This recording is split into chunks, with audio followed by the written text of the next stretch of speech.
नमस्कार, मी वैभव Wanage, MD news Vasai. घडलेला प्रकार असा की लक्ष्मी स्टार सिटी इथे मी आलेलो आहे. आपल्यासोबत आहेत जोहर सिंग.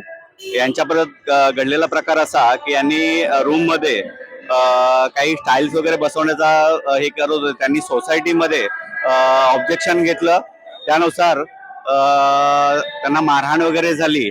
हा प्रकरण ते लोहार सिंग आपल्या सोबत आहेत, ते आपल्याशी सविस्तर बोलतील. बोला साहेब. सर जी, मेरा फ्लैट नंबर 101 नंबर, इनसे मैंने परमिशन लेके काम चालू कराया. काम चालू कराने के बाद 3 दिन ये मेरा काम हुआ. होने के बाद में 3 सेक्रेटरी और चेयरमैन आके बोला ये टाइल्स आपको निकालना पड़ेगा. तो मैंने अपने मेंबरशिप से बात किया महाराष्ट्र से, तो बोले वो कौन होते, हम लोग जो ही बोले हम लोग बोलेंगे वही कार्य होगा, तुमको टाइल्स निकालना पड़ेगा. और मेरे बच्चे लोग गाली गलौज किया और मेरे पीछे से कोई मतलब उल्टा सीधा ये लोग कार्रवाई करके बोले हम लोग तुम लोग पुलिस चौकी के अंदर हम लोग. नालासोपारा पूर्व स्थित रश्मि स्टार सिटी सोसाइटी से 2 अदखलपात्र अपराधों के मामले सामने आए हैं. पहला मामला, इस मामले में जोगा सिंह ने शिकायत दर्ज कराई है. आरोपी का नाम है संजीत मौर्य, उम्र 34 वर्ष. घटना 25 जनवरी 2026 की शाम 7 बजे की बताई जा रही है, जबकि इसकी आधिकारिक नोंद 26 जनवरी 2026 को दोपहर 1:11 पर की गई.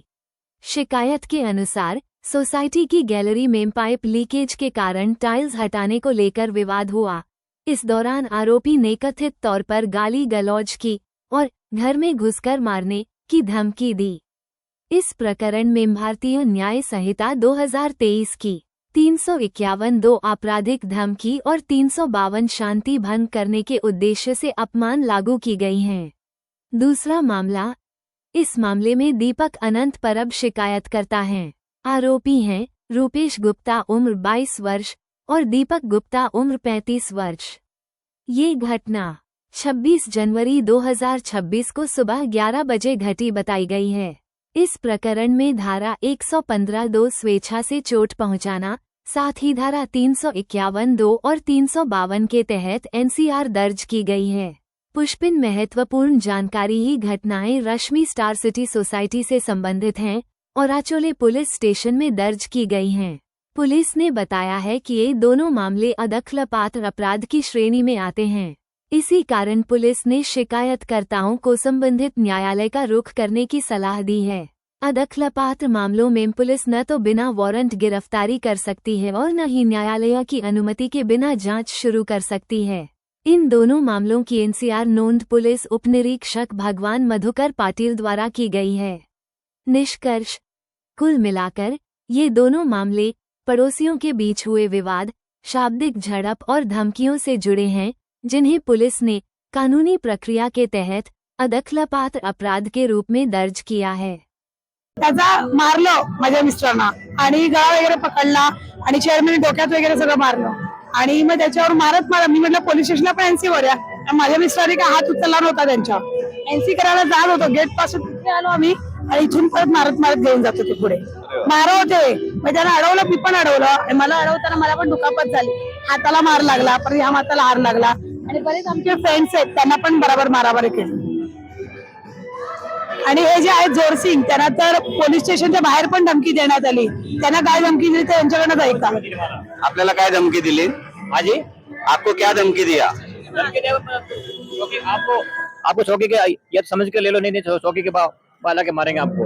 ये आपने पुलिस वाले से बात किया, प्रशासन से? पुलिस वाले बात किया तो बोले हम लोग एक्शन ले रहे, आप शांत रहिए, जो भी है हमारा हम कार्रवाई कर रहे हैं. तो मैं कहा सर जो भी कार्रवाई को, अगर मैं अनलीगल हूँ तो मेरे ऊपर कार्रवाई की जाए. ये लोग इतना अत्याचार कर रहे हैं कि लिमिट से बाहर. इनका काम रहेगा तो काम रुकता नहीं और हमारा काम करने काम तो रोकते ही. ऐसा कौन सा है? हम सोसाइटी के मेंबर है, सब कुछ मेंटेन करते हैं. ऐसा नहीं हम लोग मेंटेन नहीं कर रहे, सब कुछ मेंटेन करने के बाद में इनका अटेंड कर रहे हैं. आपल्यासोबत राम मंडलिक आहेत, समाजसेवक. त्यांच्याशी आपण 2 मिनिटं बोलूया. राम मंडलिक साहेब,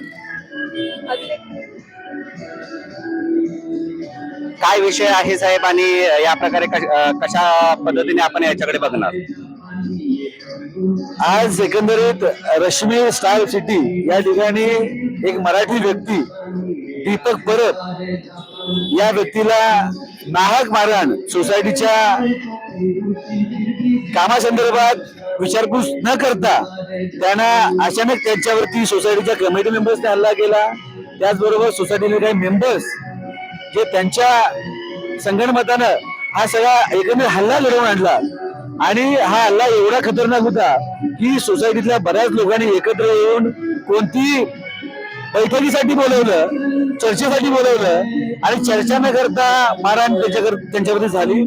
खऱ्या अर्थानं या ठिकाणी ज्या पद्धतीनं त्यांच्या सोसायटीचा विषय होता तो सोसायटीमध्येच सॉल्व्ह व्हायला पाहिजे होता. आज काही ठिकाणी या वसई विरारमध्ये हा जो प्रकार घडतोय हे परप्रांतीय खऱ्या अर्थानं स्वतः प्रांतवाद करतात आणि मराठी माणसावरती हा मुद्दा ढकलतात की मराठी माणसं इथे प्रांतवाद करतात. असं या ठिकाणी कुठंच नाहीये. आज त्या ठिकाणी या सोसायटीमध्ये बऱ्यापैकी परप्रांतीय राहतात. तिथे 25 ते 30% लोक मराठी राहतात आणि काही विचारपूस केली, काही पत्रव्यवहार केला त्यांच्यावरती आता संदीप गुप्ता ना, सेक्रेटरी संदीप गुप्ता आणि सेक्रेटरी चेअरमॅन मौर्या ही अशी 2 व्यक्ती आहेत आणि शुक्ला यातली सगळी व्यक्ती फरार आहेत.